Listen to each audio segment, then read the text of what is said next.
افسوس کے ساتھ یہ بات کہنی پڑتی ہے کہ اس کے باوجود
کسی جادوگر کے پاس آئے، کسی مولوی جو شرکیہ اور کفریہ اعمال کے ذریعے مسائل کو حل کرنے کا دعویٰ کرتا ہے، اس کے پاس جائے اور جو بات کہے اسے سچ مان لے، 40 دن تک اس کی نماز قبول نہیں ہوگی۔ لم تقبل صلاته 40 یوما، 40 دن تک مسلسل وہ نماز پڑھے گا، لیکن اللہ رب العالمین ان نمازوں کو ٹھکرا دے گا، ان نمازوں کی اہمیت اللہ کے سامنے کچھ بھی نہیں ہوگی۔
صحت مند ہونا ہے، صحت یاب ہونا ہے. اور دوسرا خالی وقت. آج چائے کی دکانوں پر آپ دیکھیں، پان کی دکانوں پر دیکھیں، ہوٹلوں پر دیکھیں، سب سے زیادہ اگر تعداد کسی قوم کی نظر آئے گی آپ کو تو مسلم نوجوانوں کی آئے گی. اور کیا کر رہے ہوں گے؟ یا تو کچھ دیکھ رہے ہوں گے، یا سن رہے ہوں گے، یا بیٹھ کر کے گپ شپ کر رہے ہوں گے، اس کے علاوہ کچھ بھی نہیں.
کہ میں اپنے بعد ان اخوف ما اخاف علی امتی الشرک الاصغر.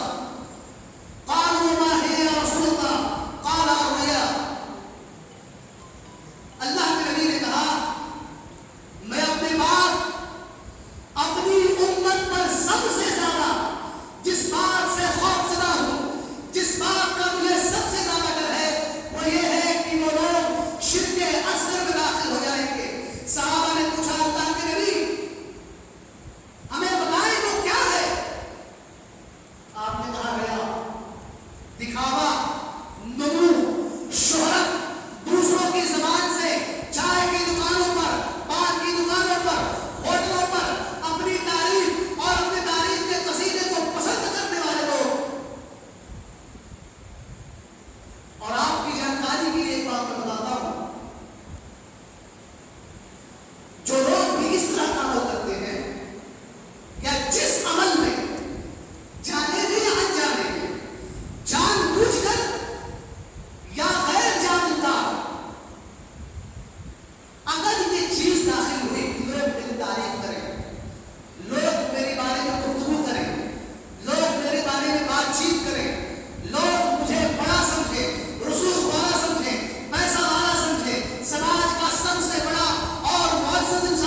اس حدیث میں تو بکری کا ذکر ہے، پر اس کا یہ حدیث مطلب نہیں ہے کہ ولیمہ صرف گوشت نہیں ہوتا ہے. ولیمہ ہے کیا؟ ولیمہ نکاح کے موقع پر نکاح کی نسبت سے ایک مشروع دعوت ہے کہ لوگوں کو معلوم ہو جائے کہ فلاں کا نکاح ہے. اور آپ نے نبی کی سیرت پڑھی ہوگی، اگر نہیں پڑھی تو جا کے پڑھیں. نبی صلی اللہ علیہ وسلم نے اپنا ولیمہ ستو سے بھی کیا ہے. عرض کرنے اور کہنے کا مطلب یہ ہے کہ یہ کوئی ضروری نہیں کہ آپ کی استطاعت نہیں ہے اور آپ قرض لے کر کے اپنے یہاں ولیمہ کریں. سماج میں ایسا بھی ہو رہا ہے، بیچارے کے پاس گھر چلانے کی پونجی نہیں ہے، طاقت نہیں ہے، لیکن اس ڈر سے کہ لوگوں کے یہاں گوشت کھایا ہے، اگر گوشت نہیں کھلائے تو لوگ کیا کہیں گے، اور لوگ تانے بھی دیتے ہیں. ہمارا سماج اور معاشرہ اس قدر گر چکا کہ لوگ گوشت اور روٹیوں کے لیے تانا دیتے ہیں کہ دیکھو ہمارے یہاں دعوت آیا تھا، اپنے یہاں نہیں بلایا. اللہ والوں، یہ مسلمانوں کا طریقہ ہے. مسلمان کیسے ہوتے ہیں؟ مسلمان تو وہ ہے جنہوں نے اپنی جانوں پر بھی اپنے بھائیوں کو ترجیح دی. آپ پڑھے صحابہ کرام کی سیرت، آپ کو صحابہ کرام کے ایسے ایسے واقعات ملیں گے جو آپ کے ایمان کو جھنجھوڑ دینے کے لیے کافی ہے. ایک پیالہ پانی ہے اور شروع ہو رہا ہے صحابہ کرام سے، شروع ہوتے ہوئے گھومتے ہوئے اسی صحابی کے پاس آ جاتا ہے جس کے پاس سے شروع ہوا تھا. کیوں آیا؟ ہر صحابی خواہش کر رہا ہے کہ پہلے میرا بھائی پی لے، پہلے میرا بھائی پی لے، اور پانی اسی کنڈیشن میں، اسی کیفیت میں، اسی مقدار میں جہاں سے شروع ہوئی تھی وہیں آ کر ختم ہوئی. مسلمان تو وہ ہے جو دوسرے مسلمان بھائی کی تکلیف، اس کی مجبوری، اس کی پریشانی کو سمجھے. شادی بیاہ کے موقع پر سماج اور معاشرے کے لوگوں نے اس معاملے کو اس قدر پیچیدہ، بدترین اور برا بنا دیا کہ ایک کمزور مسلمان اپنا گھر، اپنی زمین اور اپنی ساری چیزیں بیچنا پسند کرتا ہے، لیکن لوگوں کے تانے سننے لائق اپنے آپ کو نہیں سمجھتا، یا لوگوں کو خوش کرنے کے لیے سب کچھ داؤ پر لگانے کے لیے تیار ہوتا ہے، لیکن یہ سوچتا ہے کہ کہیں کوئی کچھ کہہ نہ دے. اور اس سے بھی تعجب کی بات یہ ہے کہ دعوت کھانے کے بعد بھی لوگ دعوت کھلانے والے کے اوپر 25 قسم کی باتیں کرتے ہیں. یہ کمی تھی، وہ کمی تھی، یہ ایسے نہیں تھا، وہ ایسے نہیں تھا. یہ بھی غلط رواج ہے. مسلمان ہیں آپ نے اللہ کے نبی کو نہیں پڑھا؟ کیسے مسلمان ہو جسے اپنے نبی کا طریقہ نہیں معلوم؟ اللہ کے نبی صلی اللہ علیہ وسلم کے پاس ایک گوشت آیا ہے، ایک جانور کا گوشت جس کو سانڈا بولتے ہیں یہاں، عرب لوگ شوق سے کھاتے ہیں. نبی صلی اللہ علیہ وسلم اور آپ اپنے صحابہ کرام کے ساتھ بیٹھے ہوئے تھے. آپ کے سامنے بھی دسترخوان پر رکھا گیا. نبی صلی اللہ علیہ وسلم نے دیکھا اور سامنے سے یوں سائڈ کر دیا. صحابہ کرام نے کہا اللہ کے رسول کیا یہ حرام ہے؟ کہا نہیں، بس مجھے پسند نہیں ہے، اس لیے میں اسے اپنے سے الگ کر رہا ہوں، اسے کھانا ہی وہ کھائے. ام المؤمنین بیان کرتی ہیں کہ اللہ کے نبی صلی اللہ علیہ وسلم نے کبھی بھی کھانے میں عیب نہیں لگایا کہ کھانا ایسا بنا ہے، کھانا ویسا بنا ہے، کھانے میں یہ کمی ہے، یہ مسالہ، وہ مسالہ، یہ نمک. آنکھ پڑھ کے تو دیکھو نبی کو.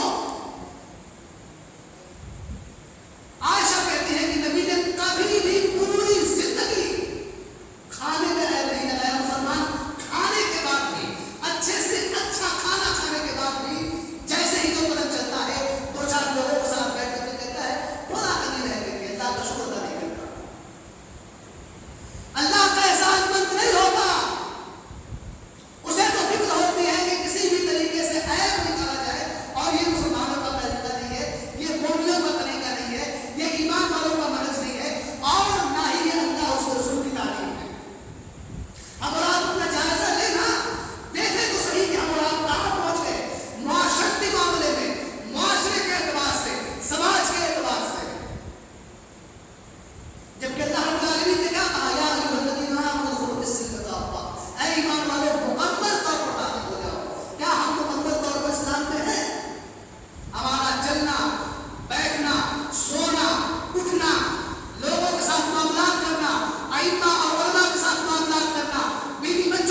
شادیوں کو روک کر کے رکھتے ہیں. میرے بھی دوست یہاں کے بھی ہیں، بہت مبارکپور اور اعظم گڑھ تک کے لوگوں سے میری تعلقات ہیں. میں اپنے دوستوں کے ساتھ اٹھنا بیٹھتا بھی ہوں. میں نے دیکھا ہے شادیاں لگنے کے 5 سال تک نکاح نہیں ہوتا ہے. یہ وہ بدترین رواج ہے جو مسلمانوں میں کہاں سے آئی مجھے نہیں پتا. جہاں سے بھی آئی ہو، دنیا کی سب سے بدترین اور گھٹیا رواج ہے. اور اس کو مستحب یہ کہ شادیاں فکس کرنے کے بعد معمولی باتوں پر رشتے توڑ دیے جاتے ہیں، ختم کر دیے جاتے ہیں. لڑکی کی زندگی تباہ کر دی جاتی ہے. لڑکے کے ساتھ انتہائی برا معاملہ کیا جاتا ہے، صرف اپنی انا کی بنیاد پر، صرف اپنے جھوٹے عزت و شہرت کی بنیاد پر. جب آپ کو رشتہ پہلی بار میں پسند آیا، آپ 2-4 مہینے اور ایک تفتیش کر لیں اپنے اطمینان کے لیے، اور اس کے بعد نکاح کر دیں. 2 سال 3 سال تک نکاح کو یوں ہی معلّہ کرنا، اور اس درمیان جو بھی گناہ کریں گے فریقین جن کے نکاح طے ہو چکے ہیں، ان سے جو بھی معاملہ سرزد ہوگا، میرا یہ جملہ آپ کو لکھ لیجیے گا. اس درمیان وہ جو بھی گناہ کریں گے، اس گناہ کا ایک حصہ فریقین کے ذمہ داروں کو سمجھ جائے گا، کیونکہ وہی وجہ بنے ہیں. یہ 2 اجنبی لوگ اکٹھا ہوئے ہیں، بات چیت کر رہے ہیں، اور بات چیت سے معاملات کہاں پہنچ رہے ہیں اللہ کے علاوہ کوئی نہیں جانتا. میں اندر نہیں جاتا. اگر بات چیت کی شروع ہوئی ہے تو جب تک ناجائز طریقے سے بات چیت ہو رہی ہے، لڑکے کا باپ اور اس کے ذمہ دار گنہگار ہیں، لڑکی کی باپ اور اس کے ذمہ دار گنہگار ہیں، اور اتنے ہی گنہگار ہیں جتنا لڑکا اور لڑکی ہے. من سن فی الاسلام سنة سیئة فعلیہ وزرها ووزر من عمل بها. جو کوئی بدترین اور برا راستہ ایجاد کرے گا، اس پر اتنا ہی گناہ ہے، اس کو گناہ تو ملے گا ہی، ساتھ میں ان لوگوں کے بھی گناہوں کا حصہ اس کو سر جائے گا جس نے اس کی شروعات کی ہے، جس نے اس کو بڑھاوا دیا ہے، جس نے اسے سماج اور معاشرے میں پھیلایا ہے اور بدلنے دیا ہے. آپ سب ذمہ دار ہوں گے، ہم سب ذمہ دار ہوں گے اگر ہم نے اس بدترین رواج کو نہیں توڑا، اگر ہم نے اس پر قدغن نہیں لگائی، اگر ہم نے اس پر پابندی نہیں لگائی. سب کے سب ذمہ دار ہوں گے، اور سب سے اللہ رب العالمین اس تعلق سے سوال کرے گا. اس لیے بہت ضروری ہے.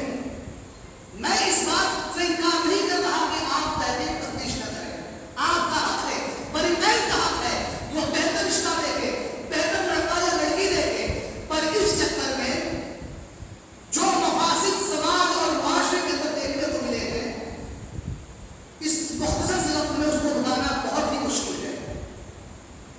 خلاصہ یہ کہ کم سے کم ان برائیوں پر جو میں نے آپ کے سامنے رکھا ہے، جن میں سے کچھ برائیاں عقیدے کے تعلق سے ہیں، کچھ ہمارے سماجی اور معاشرتی زندگی کے تعلق سے ہیں، ان کو پہچانیں اور انہیں اپنے سماج اور معاشرے سے ختم کرنے کی کوشش کریں. اللہ رب العالمین سے دعا ہے کہ اللہ تعالیٰ ہم تمام لوگوں کو کہنے اور سننے سے زیادہ کتاب و سنت کے مطابق عمل کرنے کی توفیق عطا فرمائے.